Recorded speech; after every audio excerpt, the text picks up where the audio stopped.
On a tous en tête ces légendes, les fameuses cités d'or perdues.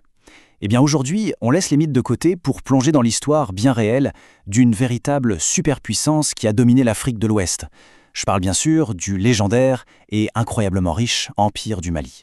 Imaginez un peu le tableau.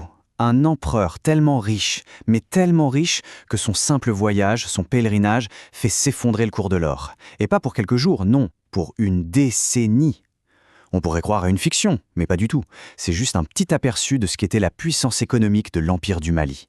Alors, la question qui se pose, c'est d'où venait toute cette richesse, toute cette puissance? Pour le comprendre, il faut rembobiner un peu, revenir aux origines de l'Empire. Et à son fondateur, une figure quasi mythique, Soundiata Keïta, celui qu'on surnommait le lion du Mandème. Il faut bien comprendre une chose, cet empire, il n'est pas sorti de nulle part, comme par magie. On est au XIIIe siècle, et il va naître sur les ruines, si on peut dire, d'une autre grande puissance régionale, l'Empire du Ghana. En gros, c'était une passation de pouvoir, un nouveau géant qui prenait la place de l'ancien. Et là, tout s'accélère, grâce à la vision de Soundiata Keïta. L'année 1235, c'est vraiment l'année charnière. Il remporte une bataille décisive, celle de Kirina. Dans la foulée, il réussit à unifier tous les peuples mandingues. Il choisit sa capitale, Niani. Et surtout, il ne se contente pas de concourir. Il donne une véritable colonne vertébrale, une âme à son empire, avec un texte fondateur. Et ce texte, c'est la charte du Mandant. Et ça, c'est fondamental.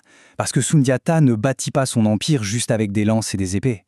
Non, il le bâtit sur des idées, la justice, une société organisée. Il faut vraiment se rendre compte de ce que ça représente. On parle de l'une des toutes premières constitutions orales au monde.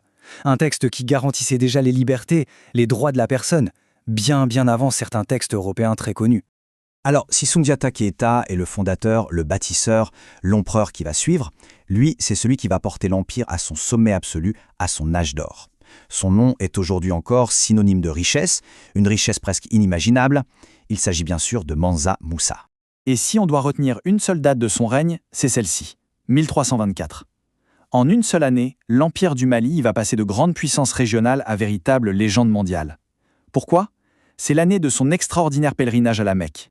Et ce pèlerinage va avoir un effet boule de neige. D'abord, il faut imaginer la caravane. On parle de tonnes d'or. Ensuite, l'impact économique. En traversant l'Égypte, il a été tellement généreux, il a tellement dépensé que, comme je le disais, le prix de l'or s'est littéralement effondré. Et enfin, la renommée mondiale. La nouvelle de cette richesse incroyable a traversé la Méditerranée et a atteint une Europe complètement stupéfaite. Mais attention, il ne faudrait pas croire que la puissance du Mali, c'était juste une question d'or. L'empire reposait vraiment sur deux piliers solides.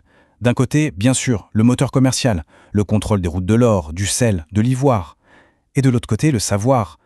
Des villes comme Tombouctou ou Djenné ne sont pas juste des carrefours commerciaux, elles deviennent des pôles intellectuels et culturels de premier plan. Bon, on a la richesse, la culture, mais une question se pose. Comment on fait pour gouverner un territoire aussi immense avec des peuples aussi différents? Comment on maintient tout ça ensemble? C'est toute la question de l'administration et de la structure de l'Empire. Eh bien, le système était plutôt bien huilé. C'était une administration assez centralisée. Au sommet, on avait l'empereur, le Mansa, qui s'appuyait sur des gouverneurs. Pour la sécurité, une armée très puissante, avec une cavalerie réputée, assurait l'ordre. Et sur le plan social, et c'est très malin, on avait une forme de tolérance. L'islam était la religion des élites, mais les cultes traditionnels coexistaient pacifiquement. C'était la clé de la stabilité. Mais voilà, comme tous les grands empires, celui du Mali n'était pas destiné à durer éternellement. Après l'âge d'or, après l'apogée, vient inévitablement le temps du déclin. Un processus lent, mais inarrêtable. On peut voir ce déclin en plusieurs étapes. Le premier coup dur, vraiment, c'est en 1433, la perte de Tombouctou. C'est un coup stratégique, mais aussi symbolique. Ensuite, au XVIe siècle, un nouveau concurrent monte en puissance, l'empire Songhai, qui lui fait de l'ombre. Et le coup de grâce, si on peut dire, arrive autour de 1670. Les derniers restes de l'empire sont absorbés, c'est la fin d'une époque. Alors l'empire a disparu de la carte, c'est vrai, mais son héritage, lui, il est toujours là, bien vivant. Qu'est-ce qui reste? Il reste des récits incroyables comme celui de Mansa Moussa. Il reste cette fameuse charte du Mandème, un des premiers textes au monde sur les droits humains. Et il reste le souvenir de centres du savoir qui ont éclairé le monde. Et au fond, quand on y pense, au-delà de tout l'or, le véritable trésor de l'Empire du Mali, n'est-ce pas ça?